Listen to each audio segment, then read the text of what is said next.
Hello, നമസ്കാരം. ഞാൻ ഇന്നിപ്പോൾ പറയാൻ പോകുന്നത് വളരെ ഇൻട്രസ്റ്റിങ്ങും അതുപോലെ നമ്മുടെ ജനറേഷനെ, അതായത് പ്രത്യേകിച്ച് കൊച്ചു കുട്ടികളെയും അടുത്ത ഭാവിയെ നശിപ്പിക്കുന്ന ഒരു പ്രതിഭാസത്തിനെ പറ്റിയാണ് പറയാൻ പോകുന്നത്.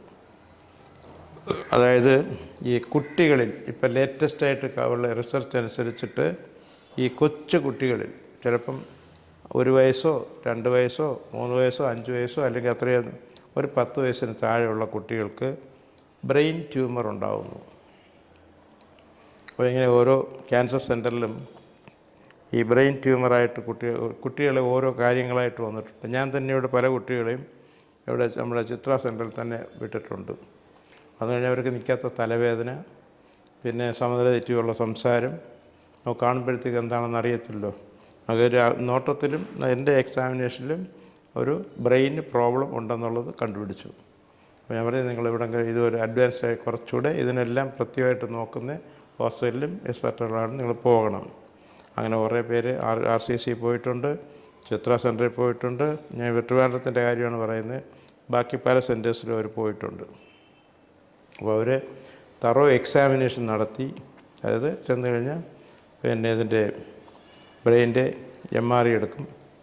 MRI എടുക്കുമ്പോഴത്തേക്ക് ഷോക്കിംഗ് ന്യൂസാണ് കാണിക്കുന്നത്. കൊച്ചു കുട്ടികളിൽ ബ്രെയിൻ ട്യൂമർ. പിന്നെ അല്ലാത്ത ബ്രെയിൻ ട്യൂമറായിട്ട് ഡെവലപ്പ് ചെയ്യാത്തതിനും ഈ എമോഷണൽ പ്രോബ്ലംസ് ഉണ്ടാകുന്നുണ്ട്. ഇതിൻ്റെ കാരണം തിരക്കി വന്നപ്പോഴത്തേക്ക് എന്താണ്, നമ്മുടെ ഈ മൊബൈൽ എന്ന് പറഞ്ഞാൽ മോസ്റ്റ് ഡേഞ്ചറസ് ആണത്. നമ്മുടെ ആളുകൾക്ക് ഒന്നാമത്തെ കാര്യം റേഡിയേഷൻ എന്താണെന്ന് നമുക്ക് പറഞ്ഞ് മനസ്സിലാക്കിയാലും അവർക്ക് മനസ്സിലാവില്ല. പിന്നെ ഈ ഡോക്ടർമാർ ചെയ്യേണ്ടതെന്ന് പറഞ്ഞു കഴിഞ്ഞാൽ അവർക്ക് അറിയാവുന്നിടത്തോളം റേഡിയേഷനെ പറ്റി പറയണം. ഇപ്പോൾ ഉദാഹരണം, നമ്മുടെ ഇവിടുത്തെ ലൈറ്റുകൾ, പിന്നെ ഇലക്ട്രിക്കലിൻ്റെ ഇൻസ്റ്റലേഷൻസ്, ടെലിഫോണിൻ്റെ വയർ, എല്ലാത്തിൻ്റെ വയർ, ഇതിലെല്ലാം റേഡിയേഷൻ ഉണ്ട്. ഒന്നും വേണ്ട, നമ്മൾ ഇടുന്ന ഷർട്ടും അല്ലെങ്കിൽ ധരിക്കുന്ന വസ്ത്രങ്ങൾ തന്നെയും ഈ സിന്തറ്റിക്കായിട്ട് ഉണ്ടാക്കുന്ന മുഴുക്ക റേഡിയേഷൻ ഉണ്ടാക്കും. പിന്നെ അപ്പോൾ ഈ മൊബൈൽ ഇനി നമുക്ക് വീണ്ടും മൊബൈലിലേക്ക് തന്നെ വരാം. ഈ മൊബൈൽ ഏറ്റവും കൊച്ചു കുട്ടികളോട് ഏറ്റവും ദ്രോഹമായിട്ട് ചെയ്യുന്നത് അവരുടെ പേരൻസ് തന്നെയാണ്. കുട്ടികൾ നിർബന്ധം ഉണ്ടാക്കാൻ ഇപ്പോൾ കുട്ടികൾക്ക് കളിപ്പാട്ടമൊന്നും ആവശ്യമില്ല. ഈ രക്ഷകർത്താക്കൾ എപ്പോഴും ഇതിനകത്തെല്ലാം കുത്തിക്കൊണ്ടിരിക്കും. ഇത് കൊച്ചു കുട്ടികൾ നോക്കിക്കൊണ്ടിരിക്കുകയാണ്. ഇവർ ഈ പടങ്ങളുമൊക്കെ വേണം. അവർക്കൊരു വളരെ സന്തോഷമായിട്ട് തോന്നിക്കും അത്. പിന്നെ അത് മാത്രമല്ല, കൊച്ചു കുട്ടികൾ കളിക്കാനായിട്ട് ഈ മൊബൈൽ ഫോൺ കയ്യിൽ കൊടുക്കും. ഇവരിത് നിർബന്ധം മാറ്റാനും അല്ലെങ്കിൽ കുട്ടികളുടെ ശ്രദ്ധ മാറ്റാനും എല്ലാത്തിനും അവരുടെ എന്തെങ്കിലും വീട്ടിൽ ജോലി ചെയ്യണമെന്നുണ്ടെങ്കിൽ അവർക്കൊരു സ്വാതന്ത്ര്യത്തിന് വേണ്ടിയും എല്ലാം കുട്ടികൾക്ക് ഇത് കൊടുക്കും. കുട്ടികളുടെ കരച്ചിൽ നിർത്താനും എല്ലാം ഇവർ നോക്കിക്കൊണ്ടിരിക്കും. ഈ റേഡിയേഷൻ നമ്മുടെ ശരീരത്തിലുണ്ടാക്കുന്ന കെമിക്കൽ ആക്ഷൻ നമുക്ക് പറയാൻ പോലും പറ്റില്ല. അതായത് ഉദാഹരണം, നമ്മുടെ ബോഡിയിൽ തന്നെ ഒരു more than 100,000 chemical actions are going in the body എന്നാണ്. അത് പല കാരണങ്ങളുമാണ്. 100,000 പരം കെമിക്കൽ ആക്ഷൻസാണ് നമ്മുടെ ബോഡിയിൽ ബൈ ദ സയൻറ്റിസ്റ്റ് നോൺ. അറിയാൻ വയ്യാത്ത അത്രയും കോംപ്ലിക്കേറ്റഡ് ഒരു അവയവമാണ് ഈ ബ്രെയിൻ. ഈ ബ്രെയിന് നമ്മൾ ആവശ്യമില്ലാതെ ഈ റേഡിയേഷൻ കൊടുത്തു കഴിഞ്ഞാൽ ഇല്ലാത്ത സോക്കേടുകളിലെല്ലാം ഉണ്ടാവും. നമ്മുടെ ഏറ്റവും പ്രധാനപ്പെട്ട അവയവം എന്ന് പറഞ്ഞാൽ ബ്രെയിൻ തന്നെയാണ്. ഹാർട്ടിനൊന്നും വലിയ പ്രാധാന്യം ആ കണക്കിന് വരുന്നില്ല. പിന്നെ ഏറ്റവും മോസ്റ്റ് കോംപ്ലിക്കേറ്റഡ് ബ്രെയിനാണ്. ഇപ്പോൾ ഉദാഹരണം, നമുക്ക് ഇവിടെ ഇരുന്നുകൊണ്ട് നമുക്ക് വിചാരിച്ചു കഴിഞ്ഞാൽ അമേരിക്കയല്ല, യൂറോപ്പല്ല, ചന്ദ്രനല്ല, സൂര്യനിൽ എവിടെ വേണമെങ്കിലും നമുക്ക് പോകാൻ സാധിക്കും. അപ്പോൾ അത്രയ്ക്കത് that's a qualification of brain, അല്ലെങ്കിൽ നമുക്ക് മൈൻഡ് എന്ന് പറയാം. The mind is controlling the body എന്നാണ്. അപ്പം ഇതിനെല്ലാം ബ്രേക്ക് ചെയ്തിട്ടുള്ളതാണ് ഈ റേഡിയേഷൻ ചെയ്യുന്നത്.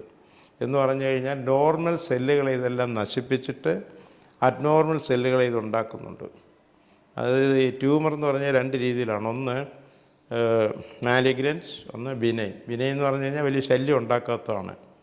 ഈ മാലിഗ്നൻ എന്ന് പറഞ്ഞു കഴിഞ്ഞാൽ ക്യാൻസർ ഉണ്ടാക്കുന്നതാണ്. ഈ കൊച്ചുകുട്ടികൾ കാണുന്നതെല്ലാം ഈ മാലിഗ്നൻറ്റ്, അതായത് ക്യാൻസർ ഉണ്ടാക്കുന്ന അതേ ഇത് തന്നെയാണ്, ക്യാൻസറാണ് വരുന്നത്. അപ്പോൾ ഇതിൻ്റെ പ്രതിവിധി എന്ന് പറഞ്ഞു കഴിഞ്ഞാൽ വീട്ടിലുള്ള ആളുകൾ തന്നെ നോക്കിയെങ്കിലേ പറ്റുള്ളൂ. ഒരിക്കൽ ഈ ബ്രെയിൻ ഈ ട്യൂമർ വന്നു കഴിഞ്ഞാൽ എന്ത് ചെയ്യും? പിന്നെ അതിന് വീണ്ടും റേഡിയേഷൻ കൊടുത്തു കഴിഞ്ഞാൽ വീണ്ടും കോംപ്ലിക്കേഷൻ വരും. സർജറി കഴിഞ്ഞ് സർജിക്കൽ കോംപ്ലിക്കേഷൻ എന്ന് പറഞ്ഞു കഴിഞ്ഞാൽ നമ്മുടെ ഭാവിയെ കൊച്ചുങ്ങളെ മുഴുക്കുകയും ഈ പേരൻസിൻ്റെ ഇഗ്നറൻസ് കൊണ്ട് ചെയ്യുന്നതാണ്. അതുപോലെ തന്നെ ഈ വിദ്യാഭ്യാസ സ്ഥാപനങ്ങൾക്കൊരുണ്ട്, ഇവരെല്ലാത്തിനും ഇപ്പോൾ ഓൺലൈൻ പറഞ്ഞു കൊടുക്കും. അതായത് ക്ലാസ്സിൽ ഇരുന്ന് പഠിച്ച് കേട്ട് മനസ്സിലാക്കേണ്ടുന്നതിന് പകരം അവരുടെ എളുപ്പത്തിന് വേണ്ടിയിട്ട് എല്ലാം ഉണ്ട്. ഇതൊക്കെ യഥാർത്ഥത്തിൽ നിർത്തേണ്ടതാണ്. ഇപ്പോൾ ഡെവലപ്പ് കൺട്രീസ് ഇതൊന്നും പ്രാക്ടീസ് ചെയ്യുന്നില്ല. കൊച്ചു കുട്ടികളെ കൊടുത്തു കഴിഞ്ഞത് പിന്നെ അൺലാഫുള്ളാണ്, പണിഷബിളാണ്. അപ്പോൾ ഏകദേശം ഈ മൊബൈലിൻ്റെ പ്രവർത്തനം തുടങ്ങിയിട്ട് ഏകദേശം ഒരു 90s തോന്നുന്നു. അത് ആദ്യം തുടങ്ങുന്നത് ഈ ഡെവലപ്പ് കൺട്രീസ് തന്നെയാണ്. ജപ്പാൻ, അമേരിക്ക അതുപോലുള്ള രാജ്യങ്ങളിൽ. അന്ന് തന്നെയും അമേരിക്കയിൽ എനിക്ക് ഓർമ്മയുണ്ട്, ഞാൻ 1990 അമേരിക്കയിൽ ഒരുപാട് കേസുകൾ ഇതുപോലെ ഞാൻ കണ്ടിട്ടുണ്ട്. അന്ന് ഇവർ തുടങ്ങിയിട്ടുള്ളതേ ഉള്ളൂ. ചില ആളുകൾക്ക് ഈ മൊബൈൽ ഉപയോഗിച്ചിട്ട് കേൾവിക്കുറവുണ്ടാവും. കുറേ കഴിഞ്ഞിട്ട് ഇതിൻ്റെ ആക്ഷൻ നോക്കുമ്പോഴത്തേക്ക് ഈ ക്യാൻസർ വരെയും അവർക്ക് ചെവിക്കകത്തുണ്ടാക്കുന്നുണ്ട്. അങ്ങനെ ഈ പല കമ്പനികളെ അവർ സൂ ചെയ്തിട്ടുണ്ട്. പ്രത്യേകിച്ച് ഈ മോട്ടോറോള എന്ന് പറഞ്ഞൊരു കമ്പനിയുണ്ട്. അത് അമേരിക്കൻ ഈ ഫീൽഡിലുള്ളവർക്ക് ഇത് അറിയാൻ പറ്റും. അവരെയാണ് ആദ്യമായിട്ട് ലക്ഷക്കണക്കിന് ഡോളറാണ് അവർ സൂ ചെയ്തിട്ടുണ്ട്. അപ്പോൾ അവരത് മാറ്റിക്കഴിഞ്ഞിട്ട് അതിൻ്റെ ഇൻസ്ട്രക്ഷൻ എല്ലാം കൊടുത്തിട്ട് പിന്നെ വേറെ രീതിയിലുണ്ടാക്കും. ഇപ്പോൾ ഉദാഹരണം, ഇതിൻ്റെ റേഡിയേഷനെ പറ്റി ഞാൻ പറഞ്ഞുതരാം. ഈ കൊച്ചു ടെലിഫോൺ ഉണ്ടല്ലോ, ഒരു മൊബൈലുണ്ടല്ലോ, കൂടി വന്നു കഴിഞ്ഞാൽ 500, 600 അല്ലെങ്കിൽ 1000 രൂപ വരുള്ളൂ. അതിന് തന്നെ 5 ജെലാറ്റിൻ സ്റ്റിക്കിൻ്റെ അത്രയും പവറാണ്. ജെലാറ്റിൻ സ്റ്റിക്കുകൾ അറിയാമല്ലോ, സ്ഫോടന വസ്തുവാണ്. ഇപ്പം നമ്മുടെ ഒരു ബിൽഡിങ്ങൊക്കെ ഒരു ജെലാറ്റിൻ സ്റ്റിക്ക് മതി പൊട്ടിത്തെറിക്കും. അങ്ങനെ 5 എണ്ണത്തിൻ്റെയാണ്. അപ്പോൾ ഈ വലിയ മൊബൈലിൻ്റെ കാര്യം പറയണോ? ഇപ്പോൾ 4G 5G ഇതെല്ലാം വരുന്നുണ്ട്. ഇപ്പോൾ ഇതെല്ലാം ഉപയോഗിക്കുന്ന എന്തുമാത്രം കാര്യം. ഇതുകൊണ്ടാണ് ഹൈപ്പർ ആക്റ്റീവ് എല്ലാവരും ആണെങ്കിൽ. പിന്നെ കുട്ടികൾക്ക് മാത്രമല്ല, കുട്ടികളുടെ കാര്യം പറഞ്ഞു എന്നുള്ളതേ ഉള്ളൂ. ഇതേ പിന്നെ ഡിറ്റോ തന്നെയാണ് പ്രായമായവർക്കും സംഭവിക്കുന്നത്. ഇപ്പോൾ ആൾക്ക് ജോലിയെല്ലാം സമയമില്ല, എപ്പോഴും ഇത് തുറന്നു വെച്ചിങ്ങനെ നോക്കിക്കൊണ്ടിരിക്കും. അവരറിയുന്നില്ല എന്തുമാത്രം ദോഷം ചെയ്യുന്നു എന്നുള്ളത്. ഇനി അടുത്ത എപ്പിസോഡിൽ ഇതേപ്പറ്റി നമുക്ക് കൂടുതൽ പറയാവുന്നതാണ്.